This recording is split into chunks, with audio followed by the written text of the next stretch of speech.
Hello good morning जोहार, मैं संजय और आप देख रहे हैं न्यूज झारखंड। समय हो चला है झारखंड की खबरों को जानने का, उनसे अपडेट होने का। तो चलिए जानते हैं आज की 25 मुख्य बड़ी खबरों को। उससे पहले अगर आप न्यूज झारखंड चैनल को सब्सक्राइब नहीं किए हैं तो प्लीज चैनल को सब्सक्राइब करके बेल आइकन प्रेस कर लीजिए। तो चलिए शुरुआत करते हैं आज की पहली और महत्वपूर्ण बड़ी खबरों से।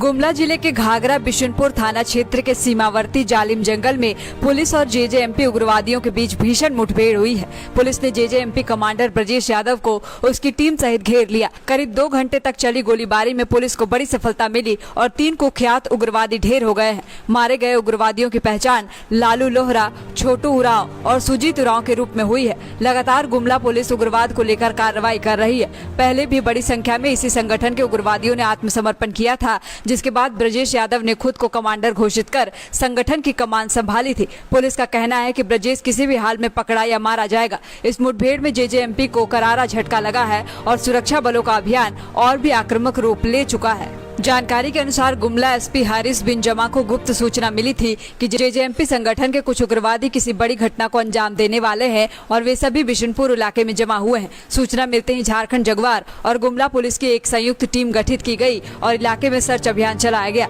इसी क्रम में जैसे ही पुलिस की टीम जंगल पहुंची, उग्रवादियों ने उन पर फायरिंग शुरू कर दी, जिस पर पुलिस ने भी जवाबी कार्रवाई शुरू की और 3 उग्रवादी को मार गिराया। वहीं एक उग्रवादी को गिरफ्तार भी कर लिया है।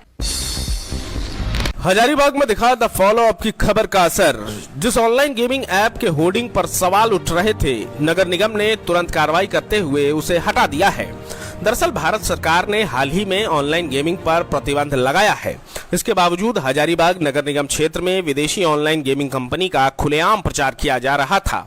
शहर में लगे इन होर्डिंग्स पर छपे QR कोड की जांच में चौंकाने वाली जानकारी सामने आई थी। स्कैन करने पर पता कैमरून का और मोबाइल नंबर भी विदेशी निकला। साफ है कि यह विज्ञापन विदेशी कंपनी का था। इस मामले में जब फॉलो अप की टीम ने नगर आयुक्त अनिल पांडे से प्रतिक्रिया लेनी चाही तो उन्होंने कुछ भी कहने से इनकार कर दिया। नगर निगम की इस कार्यशैली पर जनता लगातार नाराजगी जता रही है। नागरिकों का कहना है कि जहां बुनियादी सुविधाओं के लिए लोग परेशान हैं, वहीं निगम नेताओं और बाहरी कंपनियों को खुली छूट दे रहा है। लेकिन द फॉलो अप की रिपोर्टिंग के बाद निगम ने तत्परता दिखाई और विवादित होर्डिंग को हटाना पड़ा। आज और कल झारखंड में भारी बारिश की संभावना है। मौसम विभाग ने कई जिलों के लिए अलर्ट जारी किया है। 2 दिनों तक राज्य के दक्षिणी हिस्से में सबसे अधिक बारिश की संभावना जताई गई है। वहीं इस दौरान राज्य के अन्य इलाकों में रुक रुक कर हल्की से मध्यम दर्जे की बारिश होने की संभावना बनी हुई है। झारखंड में बीते कुछ दिनों से झमाझम बारिश हो रही है। मौसम विभाग के अनुसार बुधवार और कल गुरुवार को राज्य में भारी बारिश को लेकर अलर्ट जारी किया गया है। राज्य के दक्षिणी हिस्से में इन 2 दिनों तक भारी बारिश हो सकती है। इसे लेकर येलो अलर्ट भी जारी किया गया है। इस दौरान वज्रपात की भी आशंका है और तेज हवा भी चल सकती है। मौसम विभाग के अनुसार बंगाल की खाड़ी में निम्न दबाव वाले क्षेत्र बन रहे हैं, जिसका झारखंड में व्यापक असर देखने को मिलेगा। आज 24 सितंबर को रांची, गुमला, खूंटी, सिमडेगा, पूर्वी सिंहभूम, पश्चिमी सिंहभूम, सरायकेला खरसावां में भारी बारिश हो सकती है। इन सभी जिलों के लिए येलो अलर्ट जारी किया गया है। इसके अलावा राज्य के अन्य इलाकों में रुक रुक कर हल्की से मध्यम दर्जे की बारिश होती रहेगी। इसके अलावा 25 सितंबर को भी गुमला, खूंटी, सिमडेगा और पश्चिमी सिंहभूम में भारी बारिश हो सकती है। मौसम विभाग के अनुसार झारखंड में मानसून की अवधि 1 जून से 30 सितंबर तक है। राज्य की बहुचर्चित पेशा नियमावली पर आज हाईकोर्ट में सुनवाई नहीं हुई है। सरकार की ओर से अधिवक्ता ने कोर्ट से समय मांग ली।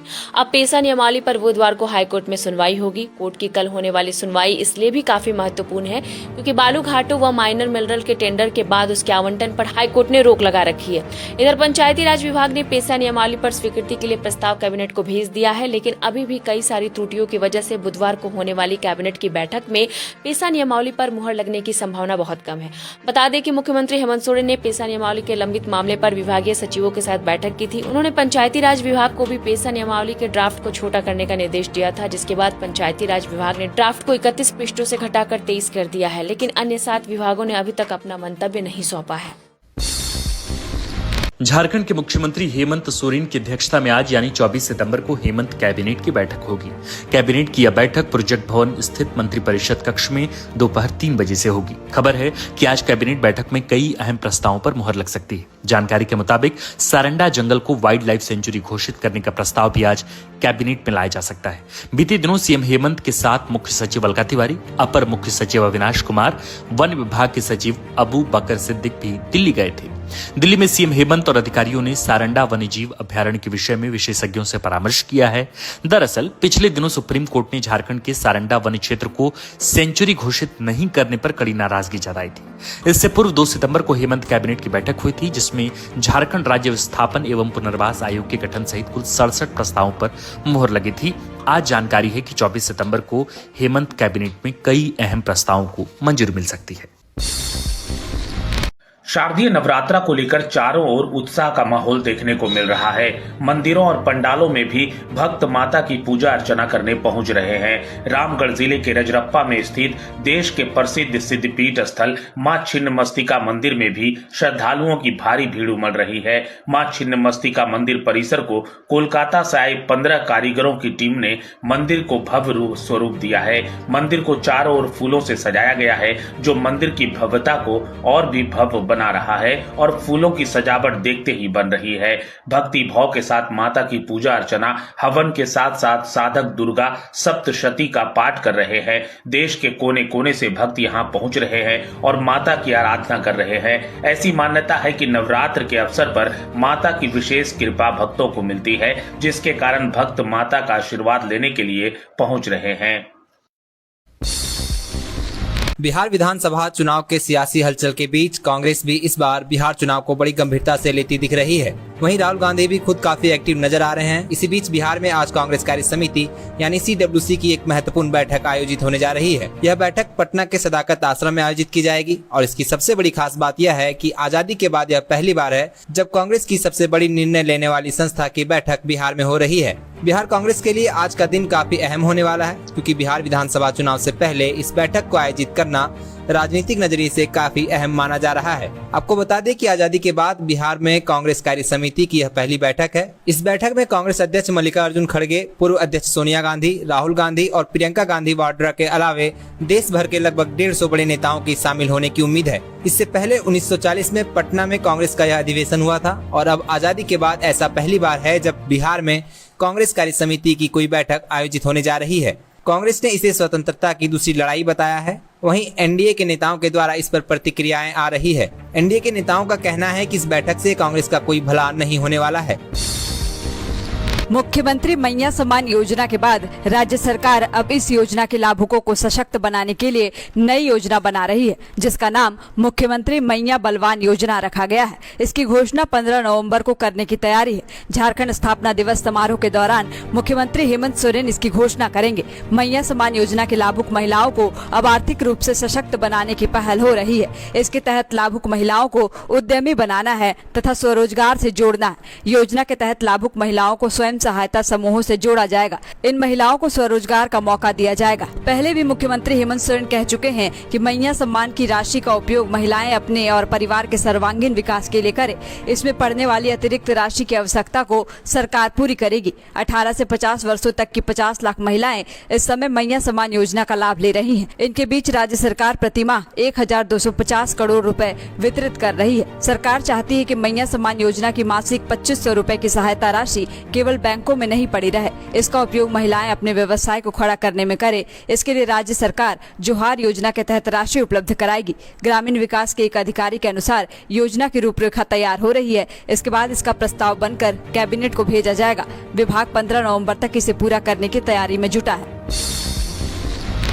राजधानी रांची के रातू थाना क्षेत्र के कठल मोड़ निवासी गुड्डू के घर में लगे सीसीटीवी कैमरे में एक तेंदुए की हलचल वीडियो में कैद हुई है। वीडियो में दिख रहा है कि तेंदुआ रोड के एक छोर से दूसरी छोर की ओर जा रहा है। घटना मंगलवार देर रात की है। हालांकि जहां से तेंदुआ गुजर रहा था, इसकी भनक उसके आसपास रहने वाले लोगों को नहीं लगी। गृह स्वामी ने जैसे ही अपने घर के सीसीटीवी फुटेज में तेंदुए को देखा, तत्काल इसकी सूचना रातू पुलिस को दी। जानकारी मिलते ही थाना प्रभारी राम नारायण सिंह कठल मोड़ पहुंचे और वन विभाग को भी इसकी जानकारी दी।